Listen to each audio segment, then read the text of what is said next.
నా పేరు వేదవతి అండి. జీజీహెచ్లో పనిచేస్తున్నాను, శ్రీకాకుళం డిస్ట్రిక్ట్. ముందుగా ఈ ఆపర్చునిటీ ఇచ్చిన మంచాల సుధాకర్ నాయుడు గారికి, వారి టీంకి కూడా నా ధన్యవాదాలు తెలియజేస్తూ, మహిళా దినోత్సవ సందర్భంగా మా అందరినీ ఇలా పిలవటం, మా అందరికీ సత్కరించడం నిజంగా మా అదృష్టంగా భావిస్తున్నాం.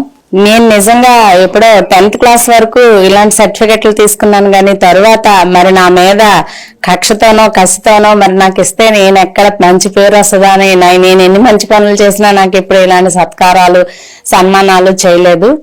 చాలా రోజుల తర్వాత, రోజులు కాదు చాలా సంవత్సరాల తర్వాత ఇలాంటి సన్మానం చేయడం నిజంగా హార్ట్ఫుల్ గా నాకు నిజంగా అతనికి పాదాభివందనం చేయాలనిపిస్తుంది.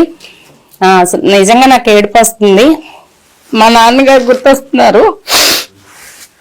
ఈ సన్మానం చేయటం వల్ల కూతురుగా ఆయన నన్ను గుర్తించారు, తర్వాత సారే నన్ను గుర్తించారు. ఒక మంచి పని కోసం ముందుకెళ్తే ఎప్పుడు కూడా నలుగురు వెనక్కి లాగుతారు. అలా లాగినా నేను ఎప్పుడు కూడా వెనకడుగు వేయను, ముందుకే వెళ్తాను.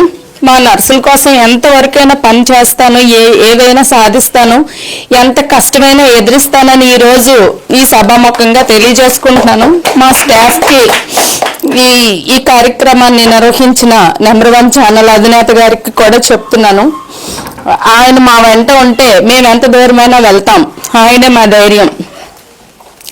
ఏది చేసినా సరే మా వెనకతలు మా సార్ ఉన్నారు అని అలా అని చెడ్డ పనులు చేయమండి. ఆయనకి మంచి చేసే పనులే చేస్తాం. నర్సింగ్ వృత్తికి మంచి జరగాలనే ఏ పనైనా మొదలు పెడతాం, చివరి వరకు వదిలిపెట్టాం. దాన్ని ఎవరో మధ్యలో వచ్చారు, మధ్యలో మా చేతిలో పని తీసుకున్నారని కూడా మేము వదిలిపెట్టాం. మా పని మేము చేసుకుంటూ పోతాం. ఆ పైన భగవంతుడి కృప కూడా ఉండాలి మాకు.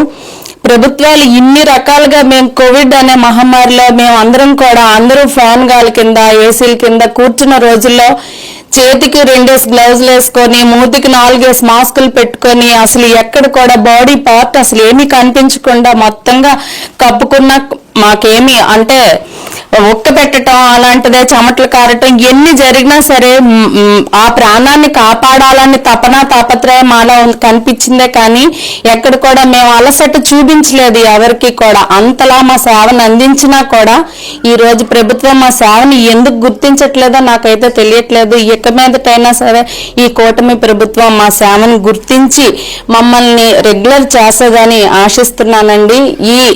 ఈ ప్రభుత్వం దిగేలోపు మాకంటూ గుడ్ న్యూస్ చెప్పాలని మనస్ఫూర్తిగా కోరుకుంటూ సెలవు తీసుకుంటున్నాను. మరొకసారి నెంబర్ 1 ఛానల్ వారికి ధన్యవాదాలు తెలియజేస్తున్నాను.